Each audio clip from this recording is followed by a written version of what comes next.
Let us first start off. Who, the man of the hours, Kundan, tell the crowd who you are. Hi everyone, I am Kundan Yadav.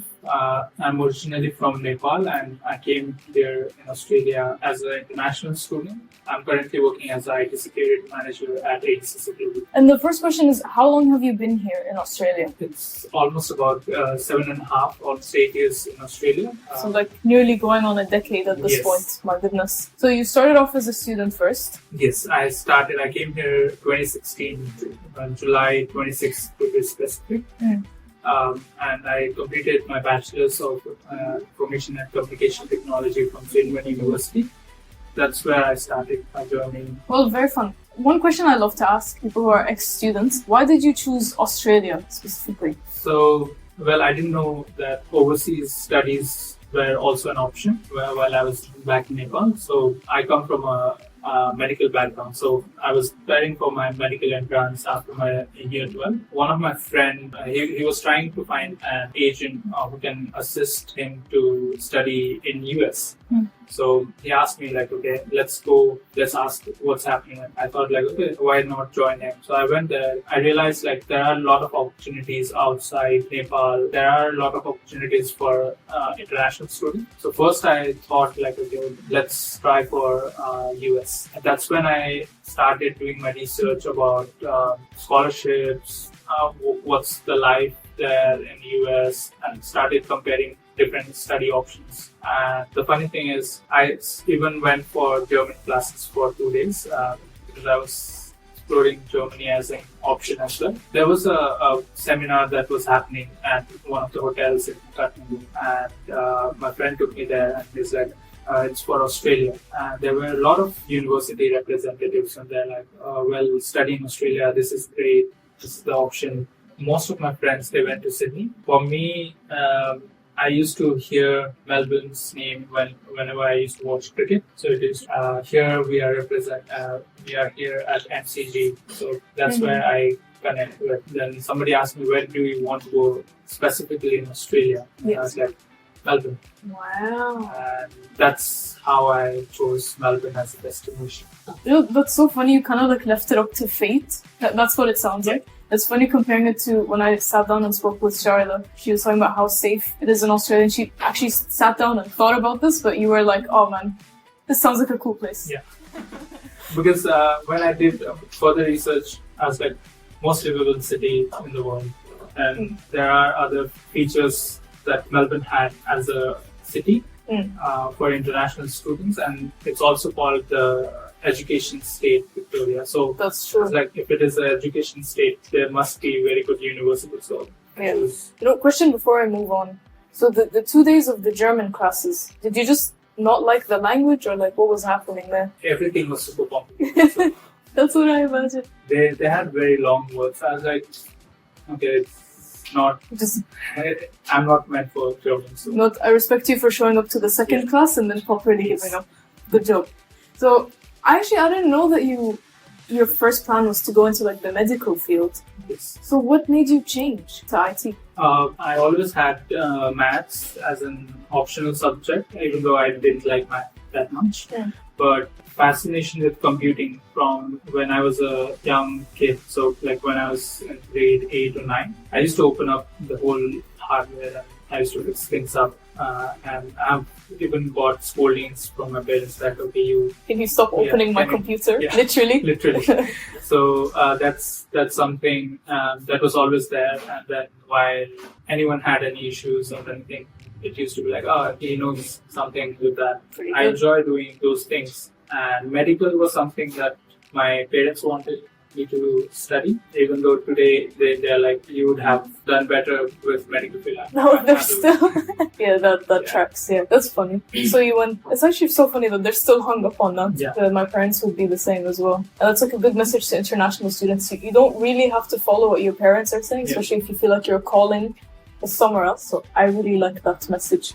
My sister did go into medical. Oh, well, yeah, good for her. Yeah. So we do have a good combination. Yeah, and you compromised. At least one of you did what they wanted. No, she wanted to do medical because I was there, and then my sister is like, oh, he didn't do it, I'll be doing, studying doing. Alright, now my question is, why did you choose Swinburne, or how did you end up there? Okay, so I wanted to study at Swinburne from Nepal directly, but I did apply to different universities and they were like diploma leading to bachelor's.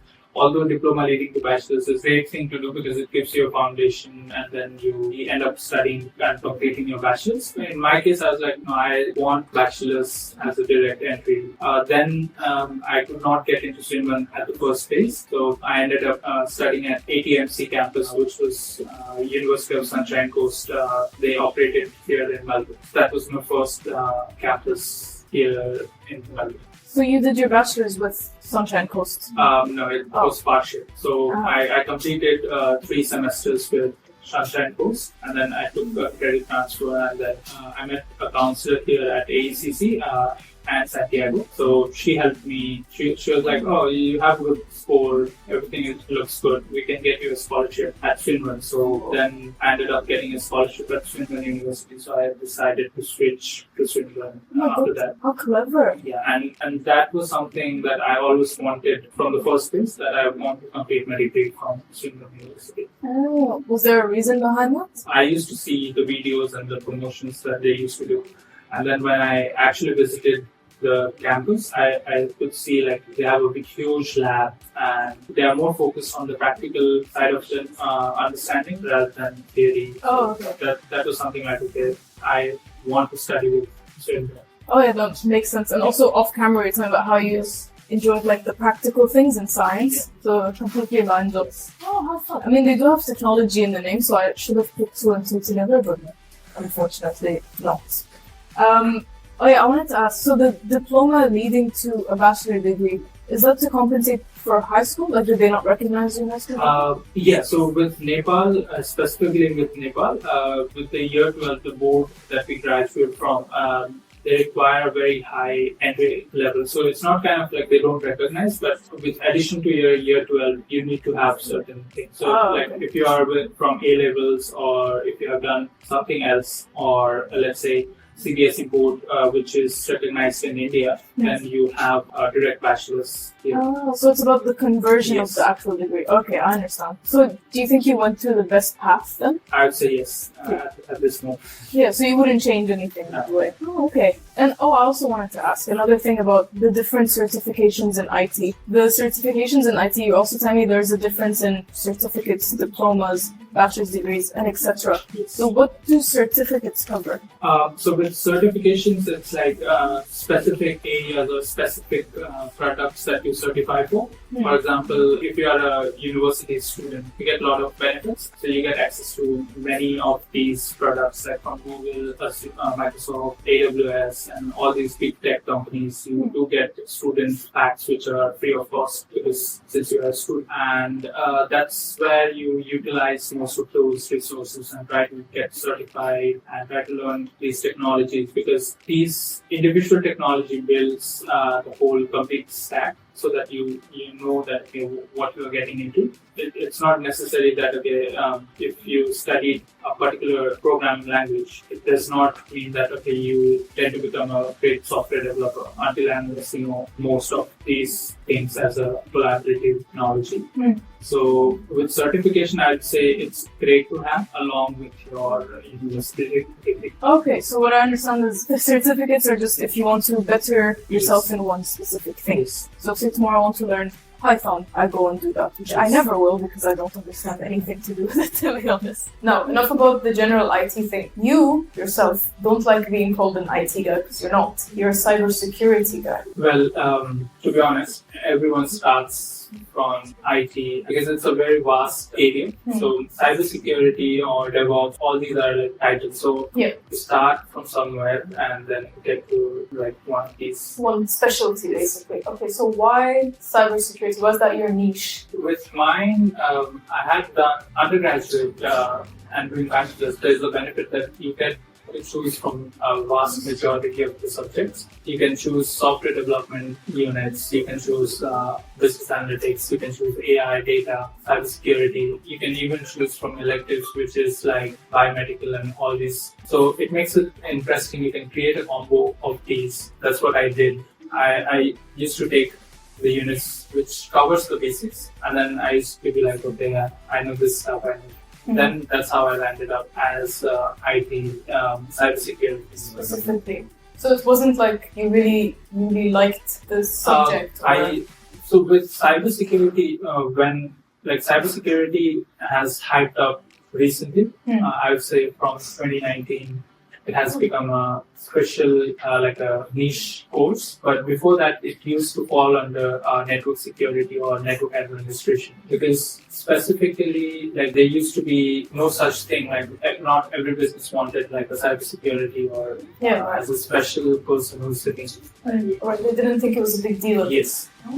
And then all these, and as soon as the technology expanded and the reach of the internet started, and then we have seen a lot of hacks in the past few months and few years, and then that's where all the businesses started. Like we need security as a part of this posture that covers this field. And I guess it also makes more sense over time for how we're moving from paper-based things to now everything's online. So a major security breach could be like detrimental for a company at this point. I think with each individual sharing a lot of data, so also true. Once you take this video, I think that's going to stay there forever. Yeah, that's true. So I think as the digital asset is growing, I think with that, the cybersecurity will grow as a field. And also, if you look at the ratio of cybersecurity professionals and the jobs that we have, there's a huge demand that still needs to be filled. Oh, okay. So still very much like a growing field. I mean, I guess IT as a whole would be as well, because, like I said, we're relying more on technology. Yes. Makes sense.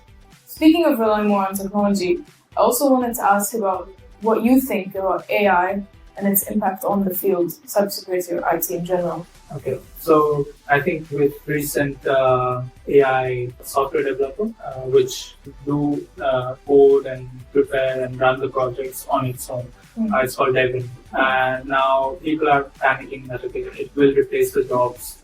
We will have no jobs left. There will be no requirement for human coders or human cybersecurity professionals or any of the programmers. But I would say that as the technology advances, there's a new field that gets created. There's always a need or a vacuum there. It's just that how we adapt to the new technology. Even if AI becomes the main thing in the future, there will be different kind of jobs that people has to do. But AI is, I see AI as an assistant. Definitely, it's a threat for those who does not keep themselves up to date. Okay, it makes sense. I mean, I see you utilizing it every day, so I know you know what you're talking about. Whether it's like automated replies to emails and things like that. Yes, it needs a little bit of tweaking, but it's really, really cool to see like these little jobs. Just give them to the AI and then you do the important things. Very fascinating. Verdict is you don't think there's an actual threat to IT jobs. Yes. You just have to ride the wave instead of, very good advice, I would say. And last thing we want to get into, I wanted to have you here as well because your journey as a student is very impressive. I mean, how you came here as a student and now you are a PR holder.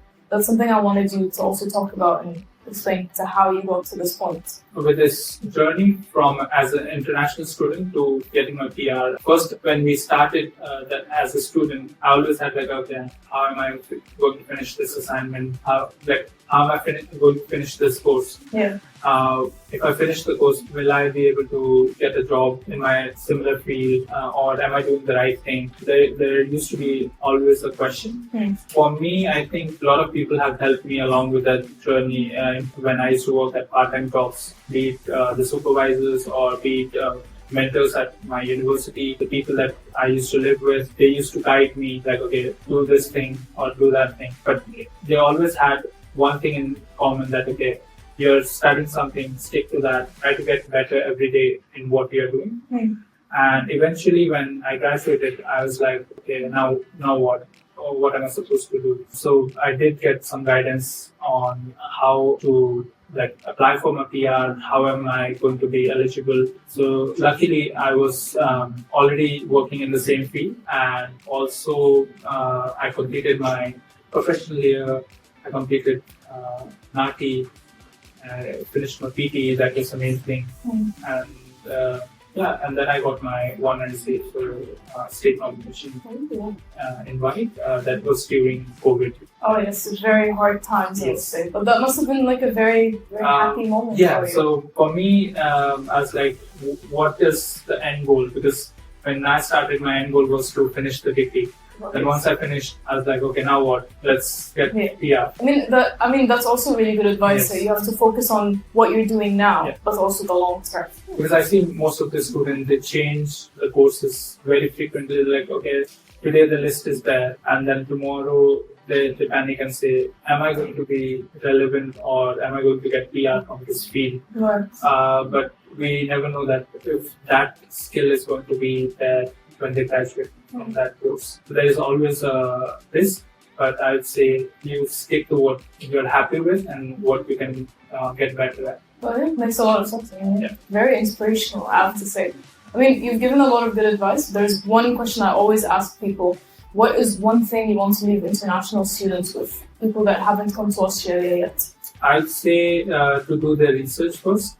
Because it's not what you see in the advertisements or how someone perceives, because it might be different story for everyone. Yes. That's one thing. Secondly, I would say choose something that you feel happy to do it, because it's here in Australia. The best part is you can choose different subjects from different fields. You might be engineer, but you might be interested in biotechnology. So you always have an option to do that. Yeah. So I'd say do your research. We never know what we are meant to become in the future. So Yeah. Very nice. We'll leave them with that.